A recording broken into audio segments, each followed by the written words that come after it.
19তম শিক্ষক নিবন্ধন ও প্রাইমারি শিক্ষক নিয়োগ চাকরি প্রত্যাশী আমার প্রাণপ্রিয় কলিজার ভাই বোনেরা, আসসালামু আলাইকুম। আশা করি আপনারা সকলেই ভালো আছেন।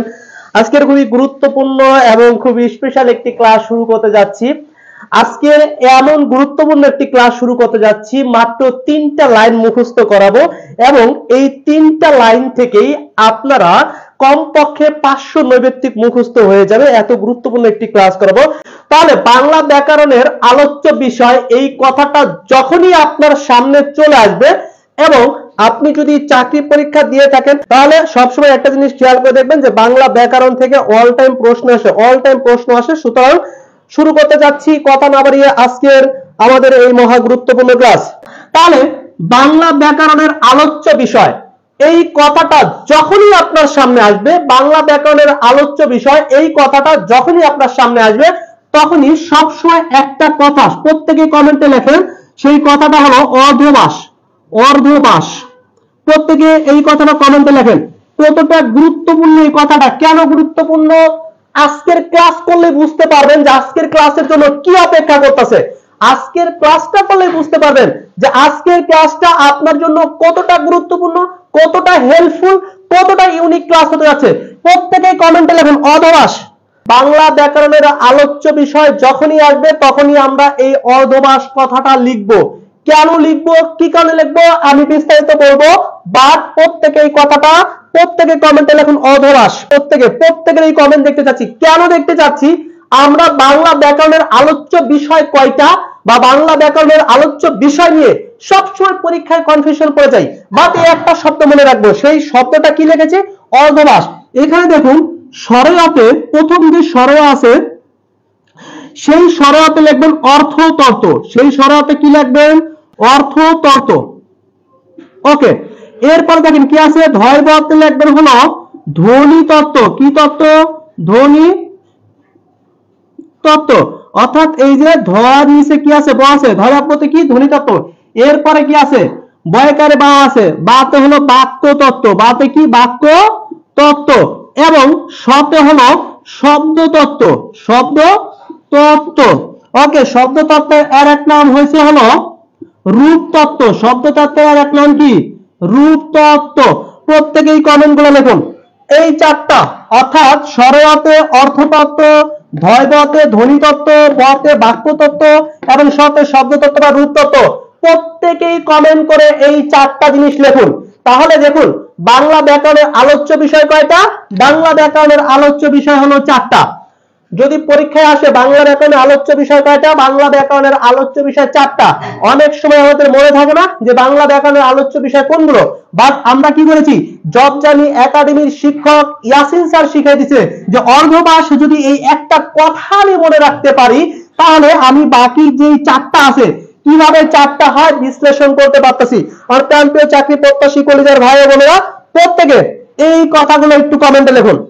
এবং আমি আমার লাইফে যতগুলো বাংলা ক্লাস করেছি, আমি তো নরমালি ম্যাথ টিচার অর্থাৎ গণিত করে নরমালি, বাট আমি আমার লাইফে বাংলা ক্লাস যতগুলো করাইছি সবচাইতে দেখেছি প্রশ্ন যত রিসার্চ করেছি এই অধ্যায় থেকে সবচেয়ে বেশি প্রশ্ন আসে এবং এই অধ্যায়টা আমি ইউনিক ভাবে একবার স্পেশাল ভাবে নিজের টেকনিকে আজকে সাজাইছি। আজকের ক্লাসটা দেখে আপনি বুঝতে পারবেন যে আজকে কোন রূপে ক্লাসটাকে সাজানো হয়েছে। প্রান্তীয় চাকরি প্রত্যাশী করে যায় ভাই প্রত্যেকে এগুলো লিখুন। তাহলে আমরা প্রত্যেকে মুছে দিলে অর্থাৎ এইগুলো খাতা থেকে আপনারা উঠে নেবেন।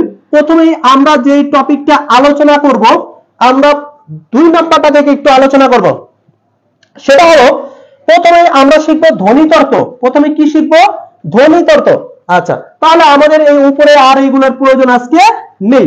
প্রথমে আমরা 1 নম্বরে কি শিখবো, 1 নম্বরে শিখবো ধ্বনিতত্ত্ব। ধ্বনিতত্ত্ব।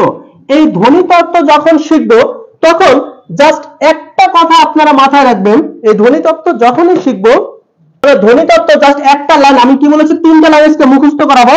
সেখানে প্রথম যে লাইনটা প্রত্যেকে লেখেন ধ্বনি ও সন্ধি। ধ্বনি ও সন্ধি হলো ন ও স এর বন্ধু। দেখুন এই একটা লাইন দিয়ে আমরা মুখস্থ করে ফেলবো সকল যত কি আছে যত ধ্বনি তত্ত্ব আছে সবগুলো আমরা মুখস্থ করে ফেলবো। মুখস্থ করেন আপনারা এগুলো সব সময়, যে নত্ব বিধান কোনটা হবে, সত্য বিধান কোনটা, কোথায় আলোচ্য বিষয় হয়, নত্ব বিধান কোথায় আলোচ্য বিষয় হয়, সন্ধি কোথায় আলোচ্য বিষয় হয়, এগুলো আপনারা মুখস্থ করেন। কিন্তু ইয়াসিন স্যার আজকে এমন এক টেকনিক শেখাই দিবে আপনাদের কখনো মুখস্থ করার প্রয়োজন পড়বে না। জাস্ট কি মনে রাখবেন যে ধ্বনি ও সন্ধি হলো নয় স্বরবর্ণ। আবারও বলছি, আমি আবার ইউনিক একটা নিয়মে, ইউনিক একটা সিস্টেমে আজকে আপনাদেরকে শেখাবো।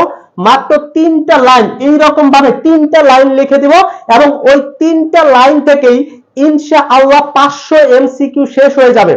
সুতরাং আমি যেই কথাটা বলেছি প্রত্যেকে এই কথাটা কমেন্টে উঠান। মনে দেখুন, ধ্বনি ও সন্ধি ন এবং শ এর বন্ধু কিভাবে আমরা বুঝবো যে কোনটা ধ্বনি তত্ত্ব, কোনটা ধ্বনি তত্ত্বের মধ্যে কি কি আলোচ্য বিষয় হয়। এখন দেখেন ধ্বনি তত্ত্বের মধ্যে কি কি আলোচ্য বিষয় হয়। প্রথমত নত্ব বিধান এবং সত্য বিধান, এটা আপনারা জানেন। ন এবং শ এর বন্ধু, ন মানে হলো নত্ব বিধান, শ মানে সত্য বিধান। ন মানে নত্ব বিধান, শ মানে সত্য বিধান। তাহলে এই কথাটা আপনারা মনে রাখতে পারবেন যে ন মানে কি নত্ব বিধান, আচ্ছা এটা মনে রাখতে পারবেন। আর শ মানে কি সত্য বিধান, এটাও লিখতে পারবেন। এইভাবে দিয়ে আপনারা আবার পরে কমেন্ট কি দিছে। আচ্ছা এরপরে কি লেখা আছে, সন্ধি।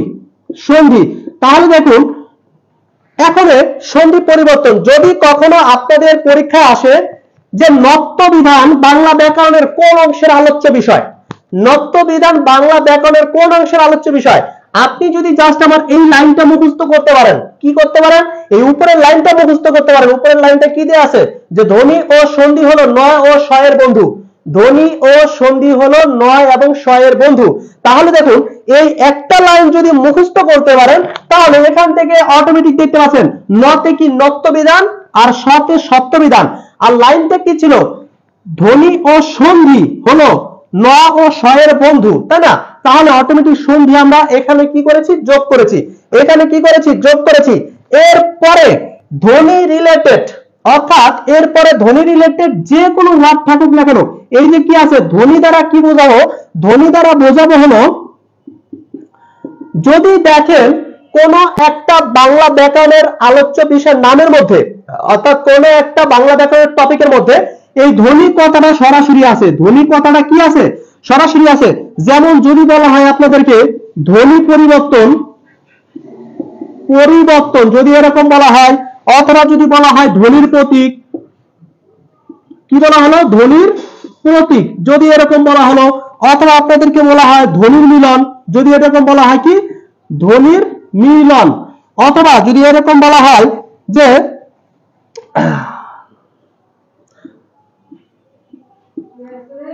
ধ্বনি গঠন, যদি এরকম ভাবে, যদি এইরকম ভাবে বাংলাদেশের রিয়ার এটা খুব প্রচলন হয় না। অর্থাৎ একটা জিনিস খেয়াল করে দেখুন, এই যে ধ্বনি পরিবর্তন যদি আসে এর মধ্যে কি আছে, ধ্বনি কথাটা আছে। যদি বলা হয় ধ্বনির প্রতীক, এখানেও কি কথা আছে, ধ্বনি আছে। তারপরে কি আছে, ধ্বনির মিলন, এখানেও কি আছে, ধ্বনি আছে। ধ্বনি গঠন, এখানেও কি আছে, ধ্বনি আছে।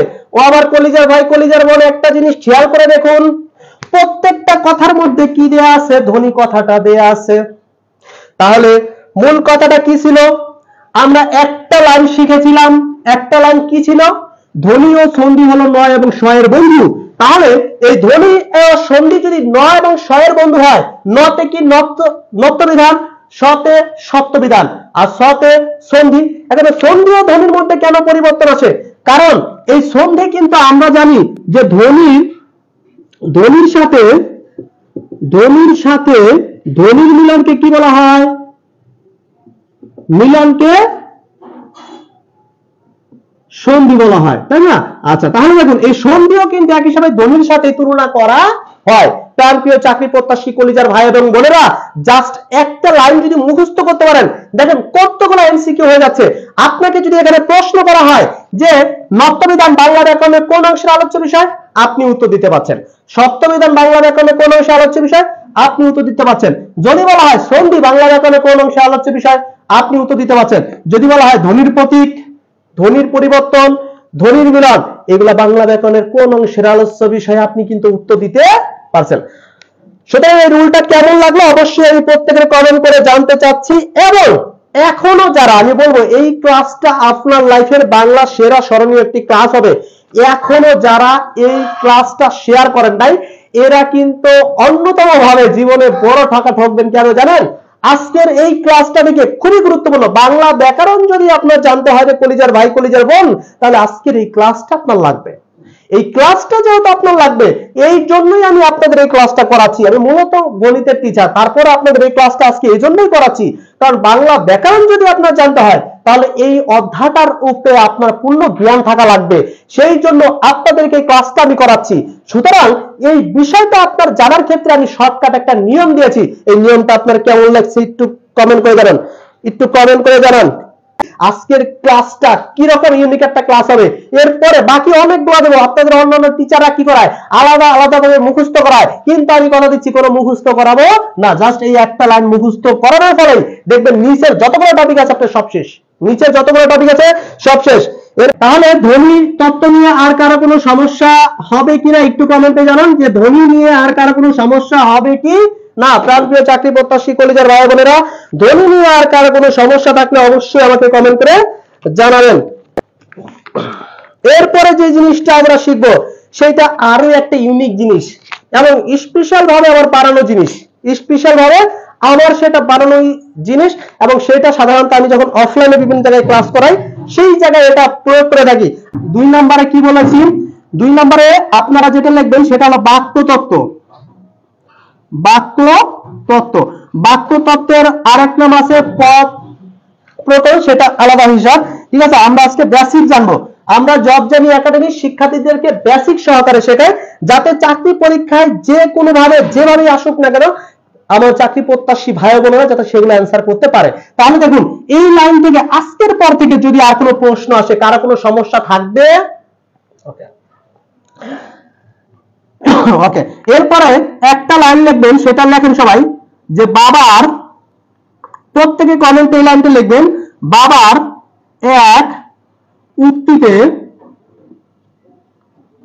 বাবার এক উক্তিতে জ্যোতি, জ্যোতি নামে একটা মেয়ে আছে, প্রভাতে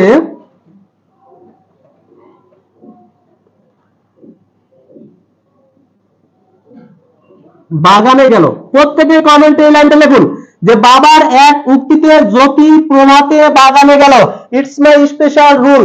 এইটা আমার স্পেশাল বানানোর রুল। সুতরাং খুবই একটি ইউনিক নিয়ম। এই নিয়ম আপনাকে কেউ শেখাতে পারবে না।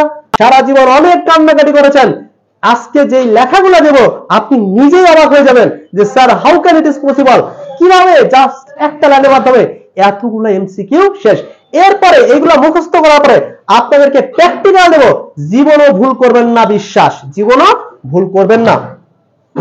তাহলে বাবার এক উক্তির সাথে জ্যোতির প্রভাতে, আচ্ছা জ্যোতি কিসের নাম গ্রন্থ? জ্যোতি একটা মেয়ের নাম। বাবার এক উক্তিতে মানে বাবা একবার শুধু জ্যোতিকে বলছে জ্যোতি বাগানে চলে যাও। ওই বাবার এক উক্তির বিনিময়ে জ্যোতি কোথায় চলে গেছে? কলিজার ভাই কলিজার বোনেরা, জ্যোতি বাবার এক উক্তির ফলে জ্যোতি কোথায় চলে গেছে? বাগানে চলে গেছে। এইখানে দেখুন এই যে প্রথমে আছে, প্রথম যেটা, এই যে দেখুন প্রথম কি আছে? ব আছে না? এই যে বয়কার বা, এই বাতে কি? বাক্য পরিবর্তন। কি? বাক্য পরিবর্তন। দেখুন একটা রুল আমরা কিভাবে আজকে কি করে ফেলাই। এরপরে আমরা পরে আরেকটা আছে না বয়কার বা, এই বয়কার বা হলো বাচ্য পরিবর্তন।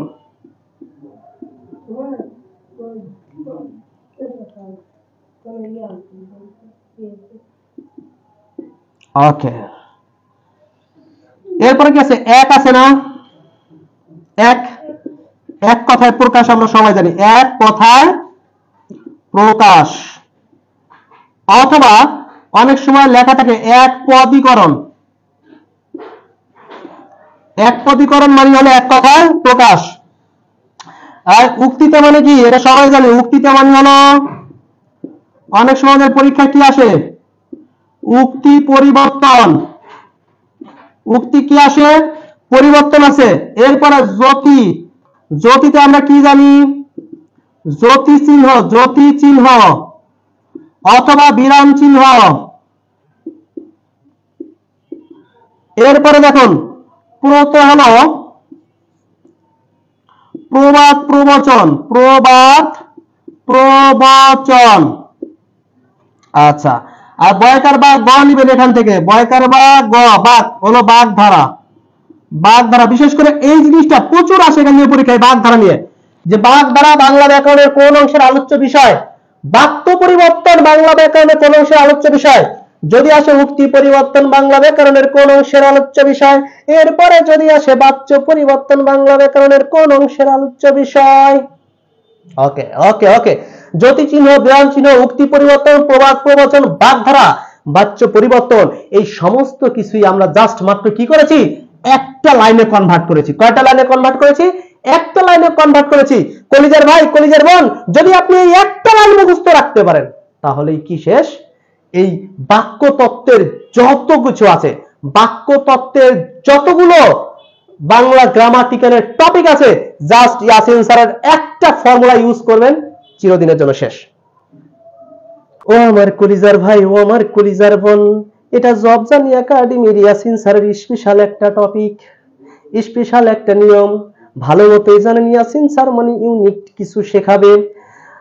ক্লাসের শুরুতেই বলেছিলেন, কোথায় যেন পড়েছিলেন, এইভাবে জীবনে পড়াইছিল কিনা? জীবনে তো প্রথমেই আমাকে শোনাইলেন স্যার, কোথায় যেন এইগুলা পড়েছেন তো আমিও জানি। জীবনে সেই ষষ্ঠ শ্রেণীর থেকে পড়ে আসতেছেন কিন্তু মনে রাখতে পারতেছেন না, কিন্তু কথা দিচ্ছি আজকের ইয়াসিন স্যারের এই রুলটা দেখার পরে জীবনেও ভুল হবে না। ও আমার কলিজার ভাই, ও আমার কলিজার বোন, যে যেখানে আছেন প্রত্যেকে একটু কমেন্ট করে এগুলো জানান, প্রত্যেকে কমেন্ট করে জানান। কলিজার ভাই, কলিজার বোন, প্রত্যেকে, আমি ক্লাসের শুরুতেই বলেছিলাম যে আজকের 3টা লাইন করার ফলে 500 নৈবেত্তিক মুখস্থ হয়ে যাবে। কেন হবে, কিভাবে হবে? এখন কলিজার ভাই, কলিজার বোন, আপনি যদি এই লাইনটা মুখস্থ রাখতে পারেন, বাবার এক উক্তিতে জ্যোতি প্রভাতে চলে গেল, তাহলে কলিজার ভাই, কলিজার বোন, আপনি বলেন এই জ্যোতি চিহ্ন বা বিরাম চিহ্ন বাংলা ব্যাকরণের কোন অংশের আলোচ্য বিষয়, আপনার কি আলাদা মুখস্থ লাগবে? লাগবে না। যদি বলেন এই যে বাঘ দ্বারা বাংলা ব্যাকরণে কোন অংশে আলোচ্য বিষয়, আপনার কি আলাদা মুখস্থ করতে হবে? হবে না। এই যে যদি বলা হয় উক্তি পরিবর্তন বাংলা ব্যাকরণে কোন অংশের আলোচ্য বিষয়, আপনার কি আলাদা মুখস্থ করতে হবে? না, হবে না। এরপরে যদি বলা হয় এক কথায় প্রকাশ বাংলা ব্যাকরণে কোন অংশের আলোচ্য বিষয়, কলিজার ভাই, কলিজার বোন, কোনদিন কি আপনার আলাদা করে মুখস্থ করতে হবে, নাকি জাস্ট এই লাইনটা মুখস্থ করবেন যে বাবার এক উক্তিতে যদি প্রভাতে বাগানে চলে গেল? তাহলে আমরা এই বাক্য তত্ত্ব থেকে চলে যাই, তাই না? এখন আমরা অন্য আরেকটা টপিকে চলে যাব, আমরা শুরুতেই বলেছি আমরা কয়টা লাইন শেখাবো? মাত্র 3টা লাইন শেখালেই ইনশাআল্লাহ আমার কলিজার ভাই, কলিজার বোনদের যে কোনো ভাবে ইনশাআল্লাহ তারা অ্যাটেন্ড করতে পারবে। ওকে, এবার 3 নাম্বার লাইন, প্রত্যেকে অর্থতত্ত্ব। কি শিখব? অর্থতত্ত্ব। দেখুন, অর্থতত্ত্বের মধ্যে আমি জাস্ট একটা নিয়ম বা রুলস বা কোয়ালিটি শিখাই দেব। এর মধ্যে থেকেই অর্থতত্ত্ব আপনার কাছে পানির মতো ক্লিয়ার হয়ে যাবে। কেমনে কলিজার ভাই, কলিজার বোন, একটু খেয়াল করে দেখেন, আপনাকে যদি বলা হয় যে যদি কোন টপিকের মধ্যে, কি বলেছে, যদি কোন টপিকের মধ্যে অর্থ কথাটি লুকায়িত থাকে,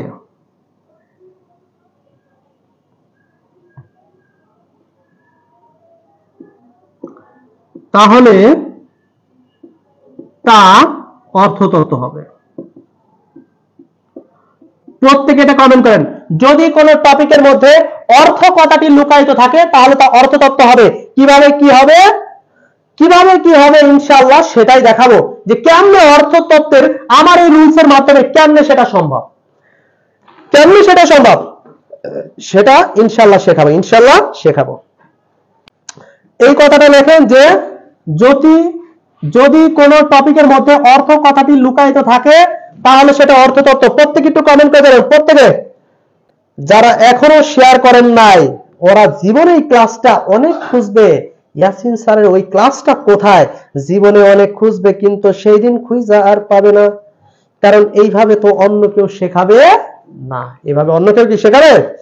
কোনোদিনও এইভাবে পসিবল না। কারণ আজ পর্যন্ত এইসব রুল কাউকে শেখাতে দেখেন নাই। এইগুলো আমার স্পেশাল বানানো রুল, আপনি বইতে কই পাবেন? ইয়াসিন স্যার যে রুলগুলো শেখায়, যে নিয়মগুলো শেখায়, যে টেকনিকগুলো শেখায়, এগুলো তার নিজস্ব বানানো রুলস। আপনি কেমনে শিখাবেন? আপনি কেমনে শিখাবেন? আমি অনলাইনে ক্লাস নিলে এখন দেখবেন অনেকে আবার কপি করবে এটাকে, এটা আবার দেখবেন অনেকে কপি করবে। ঠিক আছে, ওকে, চলো প্রাণে ভাই, প্রাণে বল, কলিজার ভাই, কলিজার বল, কিভাবে how can it is possible? অর্থ কথাটি যদি লুকাইতে থাকে সেটা অর্থ তর্ক কিভাবে হয়? আচ্ছা, আপনাদেরকে অনেকেই বলতে পারে যে এই দেখুন যদি রেফ থাকে তাহলে কি হয়, অনেকে আপনাদের বলতে পারে, আমি অনেক শিক্ষককে বলেছি, দেখেছি যে এই রেফ থাকলে তারা বলে যে এটা অর্থতত্ত্ব, কিন্তু আমি তো ওই যে একটু আগে পড়লাম বাক্য পরিবর্তন, ওইটা তাহলে ওখানে কেন চলে গেল? বাক্য পরিবর্তন কিভাবে বাক্য তত্ত্বের মধ্যে চলে গেল, তাই না ভাই? রেফ দিয়ে কখনো কিভাবে সম্ভব? দেখুন একটা জিনিস খেয়াল করুন, অনেক ভাবে অনেক শিক্ষক আছে অনেক ভাবে করা হয়, বাট আপনাকে আমি প্রপার নিয়ম শেখাচ্ছি, কি নিয়মে এটা শিখবেন অর্থতত্ত্ব। দেখুন একটা জিনিস, অনেক টিচার আছে 1 2 1 1 4 1 5 7 এগুলোটা করায়, একটা মিলে চারটা মিলে না, বাট আমি আপনাকে কিভাবে করাচ্ছি একটু খেয়াল করে দেখুন। কলিজা ভাই, কলিজা ভাই, মনে করেন আপনি যদি লেখেন সমার্থক শব্দ, সমার্থক শব্দ, আচ্ছা সমার্থককে যদি আপনি বিশ্লেষণ করেন কি হয়? সমাজ যোগ অর্থ, অনেকে আবার এই থ দেয় না, এখানে সমাযোগ অর্থ দেয়। আপনি যেটাই দেন না কেন ভাই, আমার শেখা দরকার, এখানে রিয়েল দরকার না, কারণ আপনি নৈমিত্তিক বরাদ করবেন, তাই না? কলিজা ভাই, কলিজার বোন, চিন্তা করে দেখুন যদি সমাযোগ অর্থ কি হয়? সমার্থ, সমার্থক শব্দ আছে না, যদি এখানে থ আপনার মন চালে, আপনি যদি অনেকে আবার এটা নিয়ে দ্বিধাদ্বন্দ্ব আছে, এই জন্য আপনাদেরকে ওই কনফিউশনে গেলাম না, দেখুন সমাযোগ অর্থ এই দুটো মিলে কি হয়? সমার্থক শব্দ। যদি বলেন মুখ্যার্থ, কি বলে? মুখ্যার্থ। আচ্ছা এইটাকে বিশ্লেষণ করলে কি হয়? হলো কি মুখ্যা যোগ অর্থ, এটা হয় না? কলিজার ভাই, কলিজার ভাই, মুখ্যা যোগ অর্থ এটা হয় না? যদি আমি বলি গণার্থ, কি বলি? গণার্থ। আচ্ছা গণার্থ আমরা বিশ্লেষণ করলে কিভাবে হয়? গণা যোগ অর্থ, এভাবে হয় না? আচ্ছা দেখুন তো কলিজার ভাই, কলিজার বোনেরা, যদিও এই অর্থ কথাটা সরাসরি কোনটার মধ্যে দেওয়া নাই, এই যে মুখ্যার্থ, গণার্থ, সমার্থক, একটার মধ্যে অর্থ কথাটা সরাসরি কি নাই, লেখা নাই, কিন্তু ইয়াসিন স্যার একটা কথা বলেছে, কি থাকবে? লুকায়িত থাকবে। কলিজার ভাই, কলিজার বোন, দেখুন তো গণার্থকে যদি আপনি বিশ্লেষণ করেন কি হয়? গণা যোগ অর্থ। মুখ্যার্থ কি হয়? এই যে মুখ্যার্থের বিশ্লেষণ করলে মুখ্যা যোগ অর্থ, মুখ্যা যোগ কি হয়? অর্থ। আচ্ছা তাহলে দেখুন প্রত্যেকটার মধ্যে অর্থ কথাটা লুকায়িত আছে কিনা দেখুন তো কলিজার ভাই, কলিজার বোন, আগের একটার মধ্যে কি কোনো অর্থ কথাটা লুকায়িত ছিল? আগের কোন টপিকের মধ্যে কি ছিল না? কোন অর্থ কথাটা লুকায়িত ছিল না, কিন্তু একমাত্র এই মাত্র একটা টপিক আছে যে টপিকের মধ্যে কি আছে? অর্থ কথাটা লুকায়িত আছে।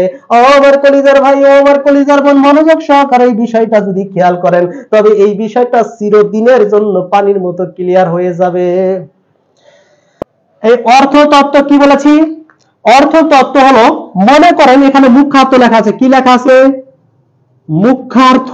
আচ্ছা তাহলে আমরা জানি এটাকে যদি বিশ্লেষণ করি কি হয়? মূর্খা যোগ কি হয়? অর্থ। এই যে অর্থ কথাটা কি হয়? অটোমেটিক আলাদা চলে আসে। উচ্চারণ করতে গেলে এক কথা, আপনি যদি উচ্চারণ করতে যান কলিজার ভাই, কলিজার বোন, কোন একটা বাংলা গ্রামাটিক্যাল টপিকের মধ্যে যদি উচ্চারণ করতে যান, ওই উচ্চারণ করার সময় যদি অর্থ কথাটা উচ্চারণ হয় তাহলে সেইটা কি হবে? অর্থতর্থ হবে। আমার কলিজার ভাই, কলিজার বোন, বুঝেছেন কিনা কোন? হ্যাঁ, এভাবে এভাবে জীবনে করেছেন? বলেন তো এভাবে জীবনে করেছেন কিনা? সারা জীবন মুখস্থ করেছেন গণার্থ, অর্থতত্ত্ব, রূপার্থ, অর্থতত্ত্ব, সোনার্থ, অর্থতত্ত্ব, বাংলার্থ, অর্থতত্ত্ব, তারপরে বিপরীতার্থক শব্দ। আর বিপরীতার্থক শব্দ অর্থ কথাটা চলে আসে না? সমার্থক শব্দ, গুণার্থ, এই যত শব্দই আসুক না কেন, যদি দেখেন সেইটার শেষে অর্থ কথাটা উচ্চারণ চলে আসে তাহলেই সেইটা কলিজার ভাই, কলিজার বোন কি হবে? অর্থতত্ত্ব। সেটা কি হবে? অর্থতত্ত্ব, অর্থতত্ত্ব। ওকে, ক্লিয়ার কিনা বলুন, ক্লিয়ার কিনা বলুন। ওকে, আর একটা আছে তাই না? আরো একটা আছে,